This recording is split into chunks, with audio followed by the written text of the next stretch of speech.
அனைவருக்கும் வணக்கம்.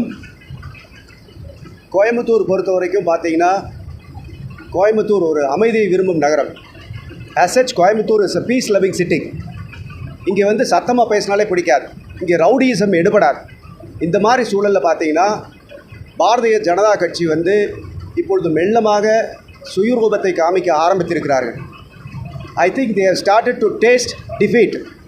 தோல்வி பயம் அவர்களின் முகத்தில் தெரிகிறது. அதனால்தான் அவங்க பார்த்தீங்கன்னா, வெளி மாநிலங்களிலிருந்து ஆட்களை கொண்டு வந்து இங்கே பிரச்சாரம் செய்கிறேன் என்ற அந்த பேரில் அவர்கள் இங்கே ஊடுருவ வைத்திருக்கிறார்கள்.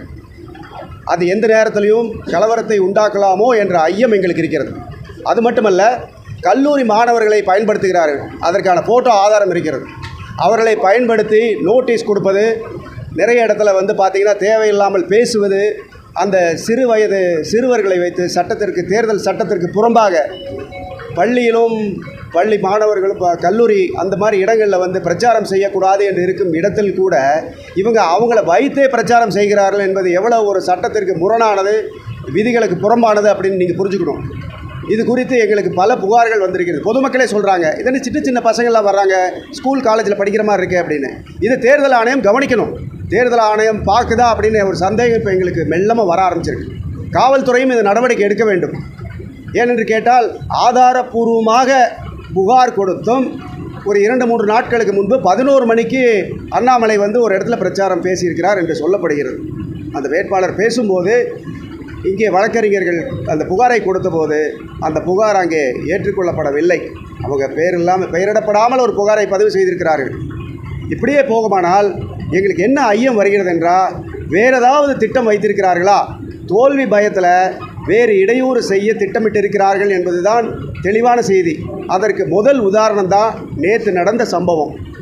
கோவை மக்களை பொறுத்த வரைக்கும் அமைதி காத்து அமைதியை விரும்பும் மக்களுக்கு இந்த தேர்தல் எப்படி கொண்டு போகப் போகிறார்கள் என்ற ஐயப்பாடு வந்துவிட்டது. அதனால் தேர்தல் ஆணையம், காவல்துறை இரண்டுமே இது குறித்து கடுமையான நடவடிக்கை எடுத்து நடுநிலையோடு இந்த தேர்தல் நடத்தப்பட வேண்டும் என்று நாங்கள் இந்த இடத்துல கேட்டுக்கொள்கிறோம்.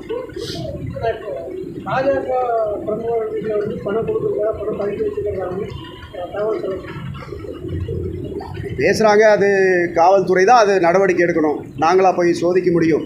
அப்படி சில புகார்கள் இருக்கிறது, உண்மைதான். அது வந்து காவல்துறையும் தேர்தல் ஆணையம் தான் பார்க்கணும். தொடர்ந்து பிரச்சனைகளை ஏற்படுத்தி தேர்தலை தள்ளி வைக்கிறதுக்கான ஒரு முயற்சி அப்படிங்கிற மாதிரி சொல்கிறாங்க. அதுதான் நான் சொன்னேன். நான் வந்து அதை ஓப்பனாக பேச விரும்பல. என்னென்னா, ஏதோ ஒரு ரூபத்தில் அவங்க வந்து தோற்றுருவங்கிற பயத்தில் இடையூறு செய்யலாம் என்ற ஒரு சந்தேகம் இப்போ எங்களுக்கு எழுந்திருக்கிறது. தேர்தல் ஆணையம் சரியாக செயல்படலைன்னா ரிட்டர்னிங் ஆஃபீஸர் மேலே தான் சிக்கல் இருக்கிறதா அர்த்தம். அப்போ நீங்கள் ரிட்டர்னிங் ஆஃபீஸர் மேலே நீங்கள் ஆணையத்தில் தேவைப்பட்டால் சொல்லித்தானே ஆகணும். அதற்காக கோவையில் வந்து ஒரு கலவரத்தையோ இல்லை சட்டத்தை மீறியோ இங்கே நடப்பதை வந்து எப்படி ஏற்றுக்கொள்ள முடியும்? தேர்தல் ஆணையம் சரியான வரையில் போகிறதா என்று பார்க்க வேண்டும். இது வரைக்கும் நாங்கள் சொல்லியிருக்கிறோம். இனிமேல் தான் இது வந்து என்ன நடவடிக்கை எடுக்க வேண்டும். இங்கே சட்ட வழக்கறிஞர் அணி இருக்கிறது, தலைமையில் பேசிவிட்டு நாங்கள் அதுக்கு என்ன தேவையோ சட்டப்படி என்ன பண்ணணுமோ பண்ண போகிறோம். அவ்வளோதான். வழக்கமாக ஆளுங்கட்சி தரப்புடைய ஆதிக்கம் இருக்கும். ஆனால் இந்த பகுதியில் எதிர்த்தரப்புடைய ஆதிக்கமாகவும் ஆளுங்கட்சி தரப்பில் பாதிக்கப்பட்டிருக்காங்க. இந்த வன்முறை சம்பவத்தை எப்படி பார்க்கணும்? நீங்கள் இதுலேருந்து புரிஞ்சுக்குங்க, நாங்கள் இங்கே ஆளுங்கட்சியாக இருந்தாலும் சட்டத்திற்கு உட்பட்டு நடக்கிறோம். ஆனால் பிஜேபி அதை மீறி நடக்கிறது. அவங்க அதிகாரத்தை கையில் எடுத்து என்ன பண்ணுறாங்கன்னு பார்த்தீங்க. அன்றைக்கும் கூட திருப்பூரில் ஒரு வேட்பாளர் அதிகாரிகளை மிரட்டினதாக ஒரு வீடியோ வைரல் ஆனது. தமிழகம் முழுக்க இதுதான் நடக்குது. அவங்க அதிகாரத்தை கையில் எடுத்து குறிப்பாக ஐஏஎஸ் ஐபிஎஸ் அதிகாரிகளை வளைத்து போட்டு இல்லாட்டி மிரட்டி பார்க்கிறார்கள். மிரட்டி பார்த்து சாதகமான முடிவை ஏற்படுத்த முயற்சி செய்கிறார்கள்.